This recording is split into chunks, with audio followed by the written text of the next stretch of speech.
Jina langu mimi naitwa Umole Matovolo. Mimi ni Mnyamwezi wa Sikonge bwana. Mnyamwezi aliozaliwa Ocean Road akakulia Mwananyamala. Ana umakua kidogo na uzaramu kidogo.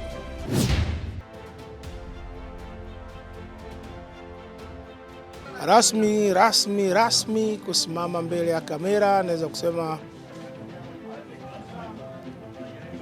ni 2000. Ni 2000, lakini ile professionally 2003 2002. Unaona Kwa hiyo ndio kitambo kidogo, alhamdulillah. Sababu kutoka 2000 mpaka sasa ni umri wa mtu.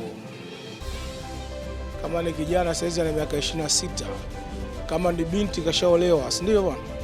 Bwana. Kwa mimi ni mkongwe kidogo. Naam.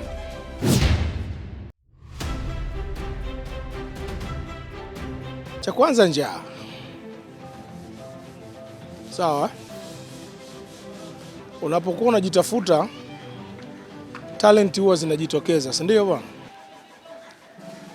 Yawezekana labda huko nyuma nilikuwa na hicho kipaji, sio yawezekana, nilikuwa nacho kwa sababu kujitambua kama mimi mwigizaji nilianza kuigiza nikiwa darasa la 4. Tulikuwa tunacheza maigizo ya shule, darasa 7 ukiondoka basi mnachaguliwa vijana kadhaa mnafanya igizo, wapo wa kuimba ngonjera, wapo sio wa kufanya nini. Kwa katika watu na mimi nikawemo katika safari ya kuigiza, si ndio? Kwa hiyo kadri tunavyokuwa unapata workshop za hapa na pale, unahudhuria madarasa, nikajikuta na mimi nimetopea humo. Lakini kikubwa katika akili timilifu, njaa.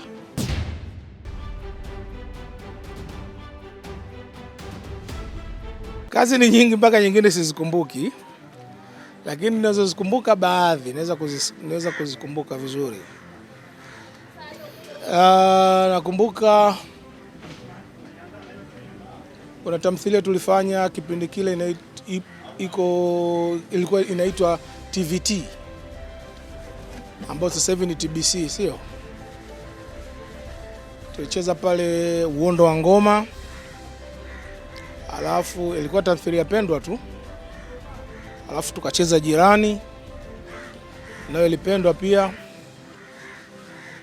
Nikaja kucheza tamthilia moja ya kimataifa kidogo naweza kusema, kwa sababu ilipata tuzo nyingi sana, Siri ya Mtungi na nyingine nyingi. Nikaja kufanya filamu ya kwanza ya kibiashara Tanzania.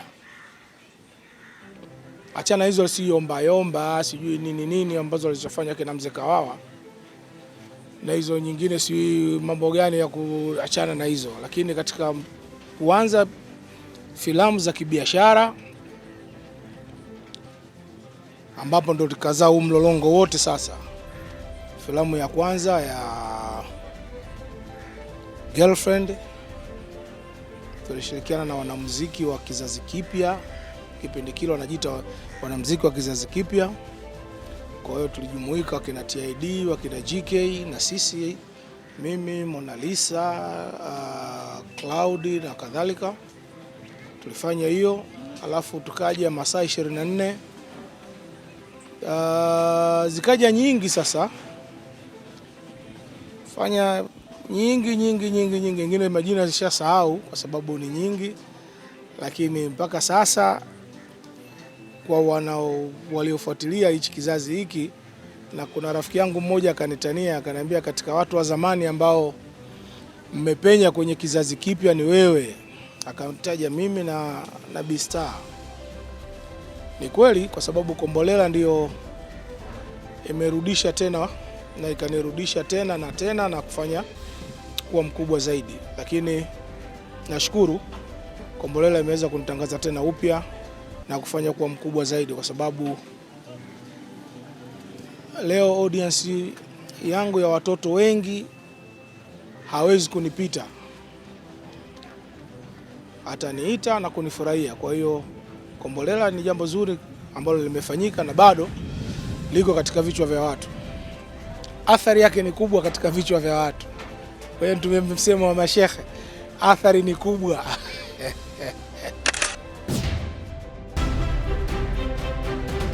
Kwanza najivunia katika watu 5 duniani walomuigiza Idi Amin, na mimi nimo. Acha wale ambao walifanya filamu, na mimi nilicheza jukwani, lakini wote tumemuigiza yule bwana mkubwa. Yule bwana ni Alhaji, yule ni shekhe, au sio bwana? Pamoja walimpaka matope sana. Kuna msemo mmoja bwana mdogo mmoja anaitwa Makenta, anapenda kuita Wazayuni. Umeona bwana? Kwa hiyo wale Wazayuni walimpaka matope yule bwana, lakini yule bwana ni shekhe, yule bwana ni Alhaji, au sio bwana? Na alipenda Waafrika tutoke katika manyanyaso ambayo leo tunanyanyasika. Lakini katika hao watu 5 mimi nimebahatika kumuigiza. Nirudi katika jambo lako kwamba mchezo wa jukwani ni migumu. Mchezo wa jukwani ni migumu. Kwa mfano huo tu uliosema Juliana, ambao mimi nimecheza kama Idi Amin. Juliana mazoezi peke yake yalikaa si chini ya miezi 9. Mazoezi peke yake, tunakwenda asubuhi, tunarudi jioni, au tunakaa kempu. Tulikaa kempu kama miezi 3 Kibaha. Tunatengeneza mchezo wa lisali 1.5. Miezi 3. Igizo kuja kufanyiwa performance pale Diamond Jubilee kwa mara ya kwanza, tulikaa miezi 9. Sasa unaona kwamba kwa mtu ambaye anataka jambo lake liende haraka na aonekane, filamu unafanya wiki 2, mwezi imetoka, si ndio?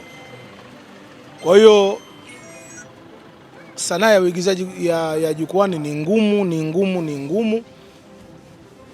Mchakato wake mpaka uje kupata fedha sio kidogo. Kwa hiyo ndio maana utaona asilimia kubwa sasa hivi wengi wanakimbilia kwenye filamu, kwa sababu filamu ni jambo la haraka.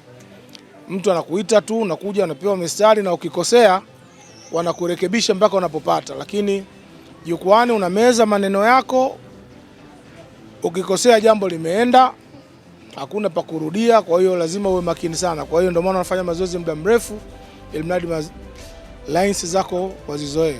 Kikweli ni ngumu.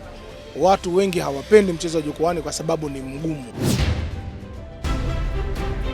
Kizazi cha sasa kinajua sana. Nikisema kujua sana, kizazi cha sasa yani wanavimba mno, ni mastaa mno. Yani mtu anaweza kawa amerani kwenye sinema moja, basi anataka watu wote wajue kwamba yule bwana yumo. Kwa kizazi hiki wanavimba sana, wanajua sana, au sio bwana? Ndio changamoto ambazo tunakutana nazo. Kwa sababu unaweza kumuuliza mtu, huyu nani? Huyu alicheza nani fulani? Unaona kumbe. Kwa hiyo hicho ni tofauti na sisi, kwa sababu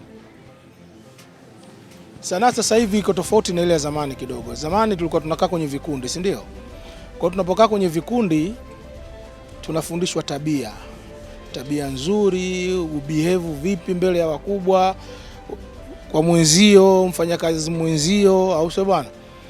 Mheshimu unaifanya naye kazi, au sio bwana? Sasa hivi hakuna. Sasa hivi mtu anatoka chuoni, ana talenti yake. Sasa hivi tena watu ndio wengi wanatoka mlimani, au sio bwana? Wanatoka vyuo vya sanaa hivyo vikubwa. Kwa hiyo wakishafika hapa, mtu kweli tunashindana na watu wana madegree, au sio bwana? Mtu ana degree, au sio bwana, ya filamu, au sio bwana, stage technology, sio vitu gani, script sio nini, au sio, majina makubwa akikutajia hapa. Kwa hiyo wakija wakitukuta watu kama sisi, wanatudharau, wanaona wewe utaniambia nini bwana, umeona bwana. Lakini wanatakiwa wajue kwamba tulipotoka mpaka wao wameikuta, kuna watu walipita. Kwenye mafanikio yoyote ya mwanaume nyuma kuna mwanamke imara. Huu msemo si kausema nani, lakini naona watu toka walivyotoka Beijing unatumika sana,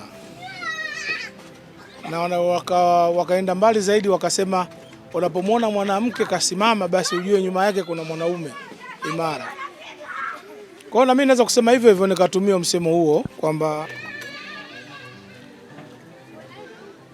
mafanikio yangu ina maana kuna nyuma yangu kuna mwanamke ambaye anasimama na mimi vizuri, sio? Kama nyumba haitokuwa imara na nzuri, siwezi mimi kuperform vizuri kwenye jambo lolote lile. Lakini uzuri kwamba nahimizwa kufanya vitu vizuri, nahimizwa kufanya ibada, nahimizwa kulea familia, nahimizwa kufanya kazi. Unaelewa? Kwa hiyo cha kwanza naweza kusema kwamba mke wangu ananihimiza vitu vingi venye njia iliyosimama. Kwa hiyo ndio siri yangu kubwa. Nashukuru katika hili. Mahusiano, mimi napenda kutumia tena neno fulani alilozungumza muhuni mmoja hivi kwamba wanaume wote vilema.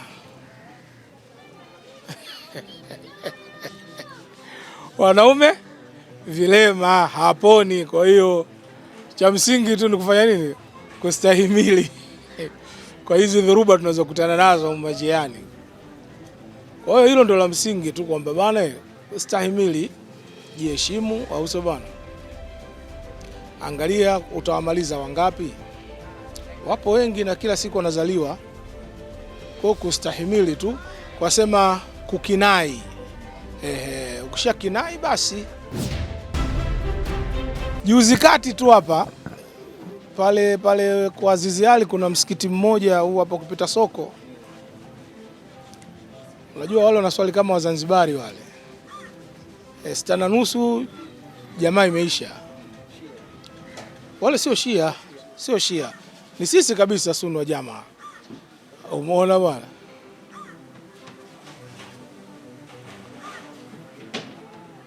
Umeona bwana? Kwa hiyo nimeingia, jamaa imekuisha. Nimechukua udhu, nimeingia na swali, nimemaliza, kuna jamaa kaingia speed na yeye. Kaniambia bwana, akanipa mkono kwanza. Bwana, tumebishana sana kwamba wewe sio Muislamu bwana. Naomba tupige picha hapa msikitini. Kwa hiyo tukageuka tukapiga picha mle ndani. Kwa hiyo bwana aliondoka na furaha kwa sababu hakuamini. Na changamoto nyingine ambazo naweza kusema ziko kwa upande wetu, tulisakamwa sana mwanzo, na nakumbuka Dr. Sule alishaniweka kitimoto msikiti Hidayah. Alisema nimekuona na izungumza na usiondoke. Kwa nini watoto wa Kiislamu mnafanya sana kazi za Kikristo kuliko kazi za Kiislamu? Nikamwambia wale wako rahisi yani wanakubali kukosolewa kuliko nyie mashehe kukosolewa. Nyinyi mkikosolewa hamkai kutufungia na kukaa itikafu. Umeona? Na yeye ndipo alipoanza kunieleza mkasa wake mmoja kwamba alitengeneza kitabu na mgeni rasmi akamuita Lowassa, basi waadhiri wenzake walimpiga sana mawe. Lakini kwa sababu yeye ni mwadhiri akapambana nao, goma likakaa sawa. Kwa hiyo changamoto ambazo zipo sio kwa upande ule. Upande ule wanatufurahia. Lakini huku tukifanya zile wanakasirika. Tukifanya za kwetu pia hawapendi. Sasa tunafanyaje jambo hili? Ili Uislamu wetu ufike, na ili Uislamu wetu uenee, na ili umvutie mwingine. Sana pia inahitajika, kwa sababu leo kuna sinema tunaziona Nabii Yusuf au sio bwana, mtume anatoka Maka sio anakwenda Madina au sio bwana, tunaonyeshwa zile sinema mpaka leo au sio bwana, pamoja kwamba kiongozi mwenyewe haonekani, lakini tunaambiwa huyu ndo farasi wake nini, ngamia wake anakaa piga magoti, msikiti ukajengwa na nini, si ndio? Kwa sanaa ya uigizaji na nafasi yake, tusiseme tu kila kitu bid'a, kwa sababu elimu sio moja tu, elimu iko pana. Ili tuweze kumfikia kila mtu, ina maana kwamba lazima tutafute nyanja za kumfikia.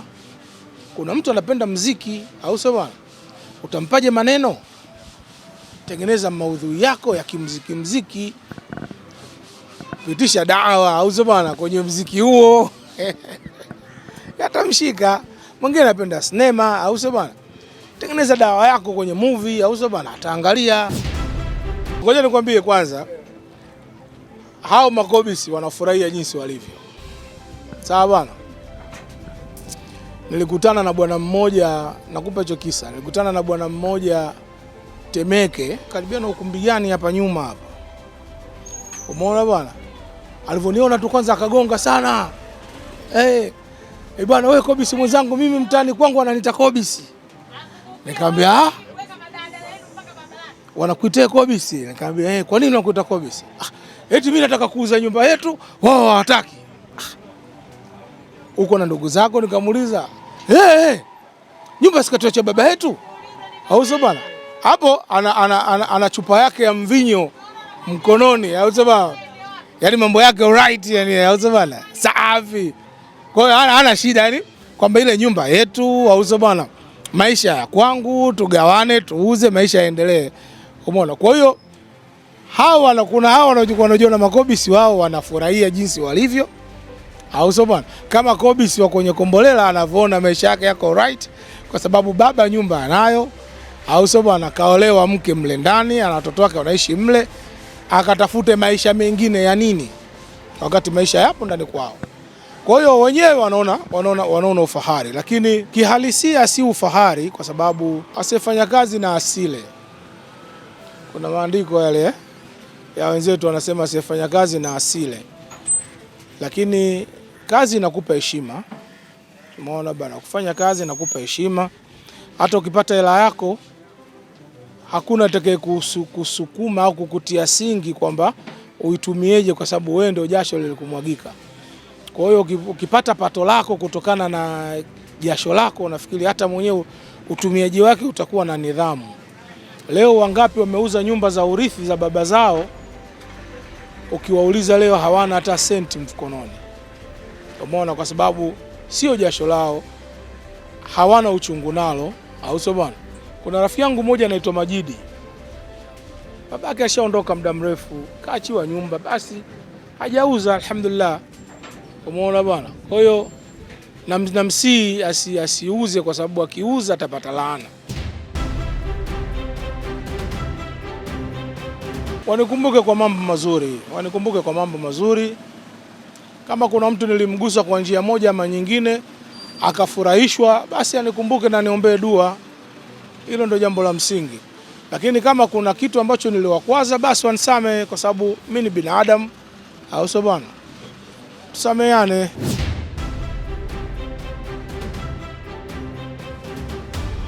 Alif be te